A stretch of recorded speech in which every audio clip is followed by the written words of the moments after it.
the And Mafia in the 1980s. So when I was young, we lived in Trenton, and we used to go. They had Feast of St. Joseph, and they still have this every year. But back in the day, that Feast of St. Joseph, and it was in the rectory hall in the basement of the school, and they would pack this thing out.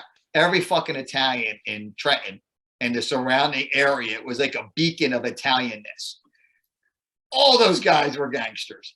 Yeah. Every single one of them. So I grew up in that environment, and I was never involved in any of that stuff. But I grew up with, like, you know, this guy owned a store, and this guy did this, and this guy did that, and it was always, you know, safe to walk the streets, and it was never a problem. And you know what I mean? And correct me if I'm not wrong, you know, Trenton was mainly a lot of the Philly family, correct? Oh, absolutely. Yeah, absolutely. You know, the Scarfo family over there. Scarfo, yeah. Oh, listen, there are people that in my neighborhood that got fucking whacked, 100%. You know, 100%. But you know, my family was never about. My dad was a mechanic. He worked fucking 12 hours a day. My mom was a school teacher. We knew everybody. We were friends with everybody, but we kind of just went on our way. And in the neighborhood, you know, kind of the kids started moving out. You wanted to, you know, not go to the Catholic school, and you ended up going to, you know, looking for a better public school or looking for whatever. And, you know, we ended up moving a couple towns over, and it worked out, you know what I mean? And still a lot of these guys, I just went to the St. Joseph festival. It was, I would say it was about 150 people, 100 of which are probably over the age of 70. So we're making a pact this year where all the guys my age, we're all kind of staying in touch on Facebook and staying in touch on Instagram and doing that. We're going to try to get all those guys to come and their families to come this year too, to try to keep when is it? When is it, Ray? I think it's March 13th. Let me know. If you want to come, Tony, you come. I'll make an appearance. Absolutely. I love getting around neighborhoods and the communities, and you know, I travel a lot. The food is fantastic. I mean, it's a nice sit down dinner. The food is fantastic. They have music, you know what I mean?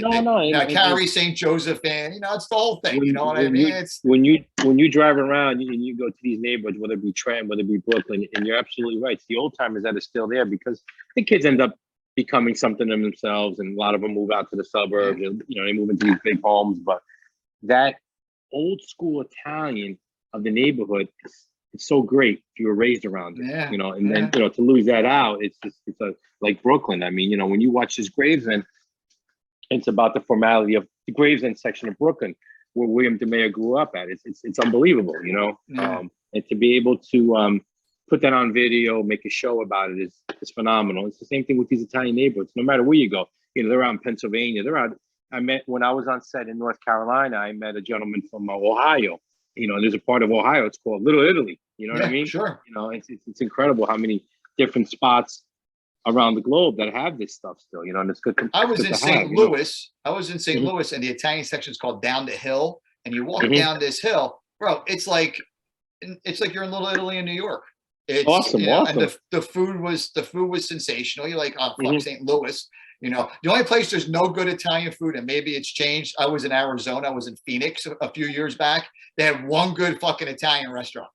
That was it. I ate there every night. They got good tacos out there, right? Yeah, they got fucking. If you like Tex-Mex, you're in good shape. But you know when I went out there the last time, bro? Oh, this is fucking classic. I went out there. Me, Jason from Connecticut. Jason. I'm trying to think who else was it. There was like four of us, right? There was me, Jason from Connecticut, and a couple other guys, right? We went out there, and I had my in-laws live in Phoenix. So we went out there to check on my in-laws, right? And then we drove from Phoenix to Las Vegas. And I'm gonna tell you, that was a tremendous. First of all, shout out to Jason from Connecticut. That motherfucker can play craps like no other human being on a planet, bro. Absolutely, I've played with him. He is the top-notch craps player. A little too conservative for my liking, but that guy, and I'll never forget. There's one time we were playing craps. Guy walks up to the table. He's got a hat on and a white shirt. And he goes, guys who wear white shirts and blue hats roll sixes. And I'm like, what the? You make this shit up, right? Fucking six. I'm like, oh shit. Like maybe there's something to it, right?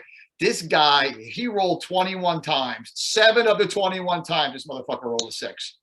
Well, we cleaned up. It was insanity, but he had all these crazy rules and all these crazy things. But I got Jason on the podcast because Jason's a chill dude, but his stories are great. So you go from Gravesend to Capo Rise to Power, and you find yourself that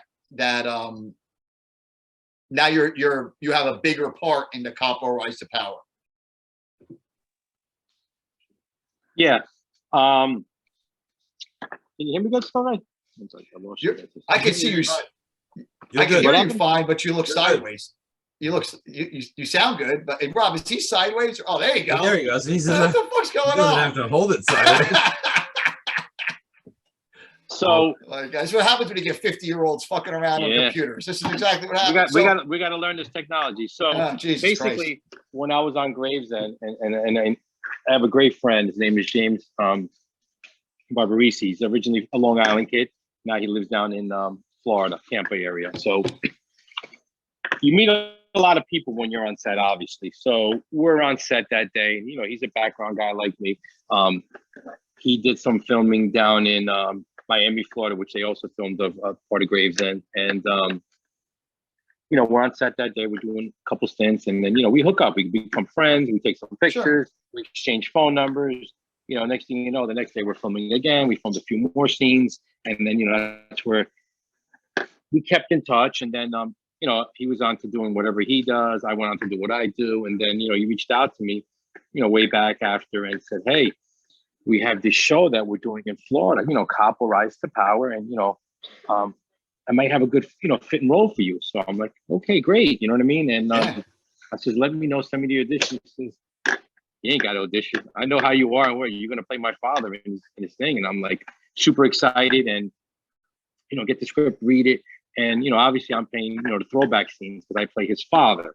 And again, it's the 80s of Long Island.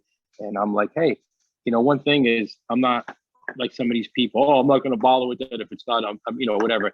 And it turns out I initially thought, hey, I'm going to go out, I'm going to film one or two things and I'm good. And as it turns out to be now, there's going to be reoccurring roles in that as a main character. So, got the script in and then something happened where the producer got sick and then they wanted to hold off. And, Jimmy's a go-getter like me. He just jumped in there and started, reaching out and said, hey, we got to find another producer to produce this. That's where we found Ashley and we went out to, Florida. And funny thing be said, when he sat down with her and said, hey, listen, I have a list of characters, and so forth. And nothing bad against Ashley. She didn't want me for the cast of Anthony Baresi. You know what I mean? That's his name. And I'm like, do I got to send somebody down to Miami to take care of her?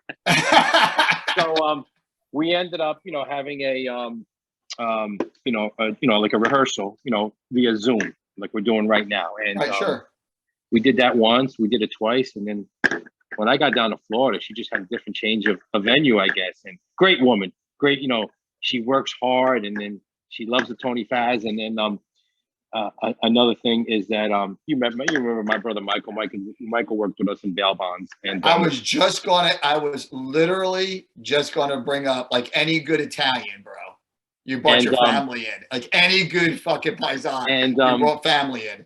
We had this other guy cast, another new actor that we met on the set in Brooklyn, and I guess he had commitments to something else that he was going to look at, and then Jimmy calls and says, "Hey, we lost." In the show, it's called Paul Baresi, which he's my brother on the show, and he's like, we got to try to find somebody else. Okay, let me know. I said, you need help, with the cast of that, let me know. And maybe a good day or two passes. I'm having coffee. I'm home, and when we get to this older age, our thinking cap isn't as strong as it used to be when we were 20 years old, right? You know what I mean? True. Very true. And I'm sitting there and I'm saying to myself, now, my younger brother, Michael, and he's about 10 years younger than me. He was in acting when he was like a teenager. And I remember, one thing he auditioned for back in the day, Bronx Tale. And a lot of people that noticed, he made it to the final 3 of Little Colodro. Get out of here, really? Yeah. He made it to the final 3. I mean, it was like down to 100 auditions, and he just kept going back, and he just kept hitting it. And then, one thing, when you're young, I think that he made it to the final 3, and then he didn't make the cut. And then they found the kid who they had now. He's the kid that got locked up, right? No, that was the older Colangelo. Oh, you mean the little one? The little, yeah. The little one that was I don't know that kid's name. Yeah, but I know who you're talking about. So, he ended up getting it, and then my little brother didn't get it. So I guess he was kind of beat up from it. I mean, he did a few other things. He did a commercial with Phil Rizzuto, but what I'm getting at is he did have some background in acting. So I'm having Espresso, and I reach out to Jimmy in Florida. I was like, listen, how about my little brother could play? And you know what? Not realizing where it's going to go. And he's like, I think it's great. I'll run it by the director, and then blah, blah, blah, blah. I said, well, first of all, I got to reach out to him, make sure he wants to do it. Yeah, he actually wants to, right? Yeah. Yeah, and I reach out to him. I said, what do you think about getting back into it? He went nuts on the phone. You know what I mean? So yeah, I ended up sending him, his script, and it was very small for his script and stuff.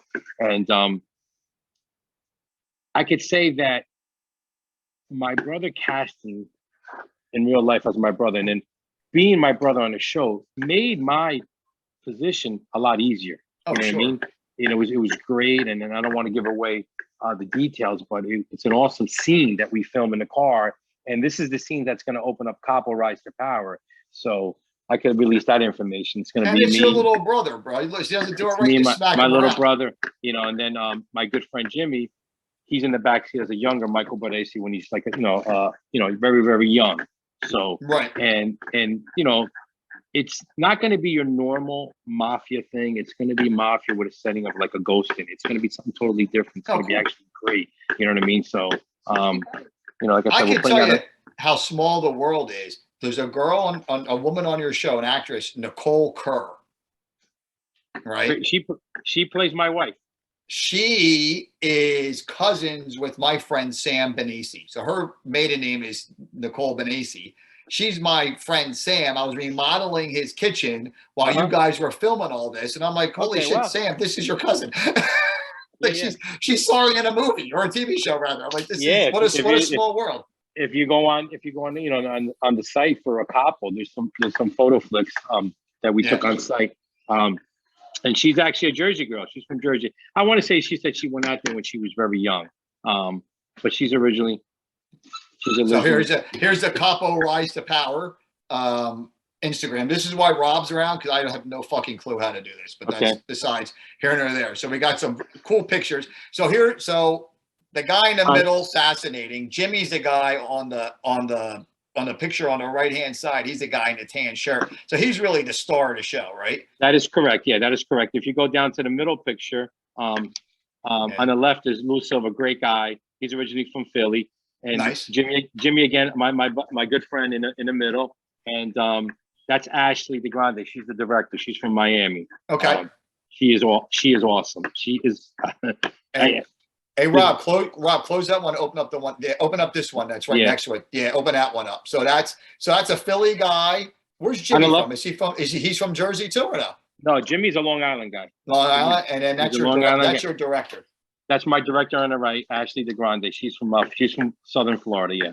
What's her background? Because it said in one of the posts, it said award-winning director. So I guess she won a Grammy award. Yeah, or she won something like that. She's done a few different things. I mean, hard worker though. I mean, when I heard she was Cuban, my background with Cubans is they like to work hard. And look at Ronnie Padron, 24 hours a day. He's a fucking animal.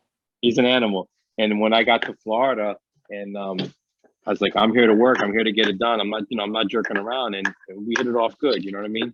Hold on one second, Rob. Stop right there. In the left picture, who's the scary guy? That fucking guy. If he pulled up, the guy that's driving a car, I'd be shitting myself. I'm just putting that out there. He's scary as fuck. He's another guy. He's from Orlando, Florida. He's a great guy. Salvatore Izzo. You know what I mean? Yeah. I believe he plays Vinny on the show. Yeah, great guy. Tall. He's a big guy too. That guy's fucking terrible. A guy like that pulls up to my house. I'm like, fucking Prestige, get the guns out. We got to fucking roll. We just got such a great set of characters on the show. I mean, it's phenomenal what we do. If you go down a little bit, you'll see. He took it off, but Nicole was there. He'll throw it back on again. Go back up. See, Tone, this is the advantage that Rob brings to the show, right?